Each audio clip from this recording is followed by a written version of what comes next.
ఎమోషనల్గా ఎంత వీక్ అయిపోయారంటే అట్లా ఏదైనా చేసి దాన్ని సాధించాలి. ఓపిక లేదు. సరేరా బండి కొనిస్తా ఒక 6 నెలలాగా ఇవ్వాలి, ఇప్పుడు కావాలి. ఇప్పుడు షాప్లోకి పోయి ఐఫోన్ కొనాల్సిందే ఇట్లా. సో ఫైనల్గా ఈ గడ్డి మందు గురించి ఫైనల్గా అంటే మన రైతులు చాలామంది చూస్తారన్న, సో వాళ్ళకి మీరు ఏం మెసేజ్ ఇద్దాం అనుకుంటున్నారు? నేను ప్రస్తుతానికి దీని గురించి 100% కొట్లాడుతున్నా. 100% బ్యాన్ చేయించుడే.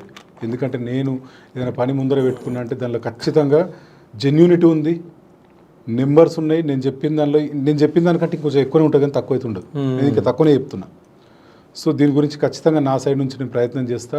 అందరు సపోర్ట్ చేస్తారు, పెద్ద పెద్ద వాళ్ళు అందరు సపోర్ట్ చేస్తారు. రాష్ట్ర నలుమూలల నుంచి పక్క రాష్ట్రాల నుంచి కూడా నాకు మెసేజ్లు వస్తున్నాయి, చాలా సపోర్ట్ చేస్తారు. ఖచ్చితంగా గవర్నమెంట్స్ని కదిలిచ్చుడే, కానీ నా ఒక్కంతోటి కాదు, అందరు సహకారం కావాల్సిందే దీనిలో. అప్పటి వరకు నేను రైతులకు ఇచ్చే మెసేజ్ ఏంటి అంటే, ఇట్లాంటి ఎవరు వాడకండి. ఇప్పటిదాకా జరిగినాయన్నీ తెలియక జరిగినాయి. ఇది ఇంత సీరియస్ అని 90% మెంబర్స్ తెలియదు. తెలిసింది కాబట్టి ఇవి దగ్గర పెట్టుకోకండి. ఎవరైతే వాళ్ళ ఇంట్లోనో పొలం దగ్గరనో కొట్టంలో పెట్టుకుంటారో వాళ్ళ ఇంట్లోనే నష్టం జరుగుతుంది. ఇది వ్యాపారం చేసుకుంటున్న నష్టం కాదు, ఉద్యోగం చేసుకుంటాడు కాదు, నీ ఇంట్లోనే నష్టం జరుగుతుంది. సో ఎవ్వరు కూడా దయచేసి మిగిలిపోయిన కొంచెం కాపాడుకుందామని చెప్పేసి ఇళ్ళల్లో పెట్టుకోవద్దు. అవసరం ఉన్నంతనే కొనుకొచ్చుకోండి, వాడుకోండి. ఏమైనా మిగిలిపోయింది ఉంటే డిస్కార్డ్ చేసేయండి వెంటనే.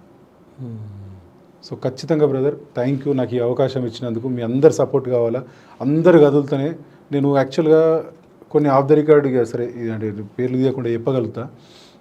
కొంతమంది పెద్ద పెద్ద ఆఫీసర్లతో కూడా మాట్లాడినప్పుడు తెలిసిన విషయం ఏంటంటే, దీని గురించి ఆల్రెడీ ప్రపోజల్స్ వచ్చినాయంట బ్యాన్ చేయాలని. ఓకే. కాకపోతే ఏంటంటే చాలా కంపెనీలు ఉన్నాయి, సీరియస్నెస్ గవర్నమెంట్కి తెలియదు. ఎవ్వరు కూడా దీని గురించి అంత శ్రద్ధ తీసుకొని పట్టించుకోరు, ఎందుకంటే నెంబర్స్ వచ్చేదాకా. ఇది ఒక ప్రజా ఉద్యమం లాగా అందరూ కలిసి ముందుకు వస్తే పబ్లిక్ ఇష్యూ అయితేనే గవర్నమెంట్కి అదే ఛాన్స్ ఉంది. ఇట్లా ఊరుకుంటా పోతే ఇంకొక 2 నెలలు ఇట్లా నేను మాట్లాడుకుంటా పోయాను అనుకోండి, నన్ను కూడా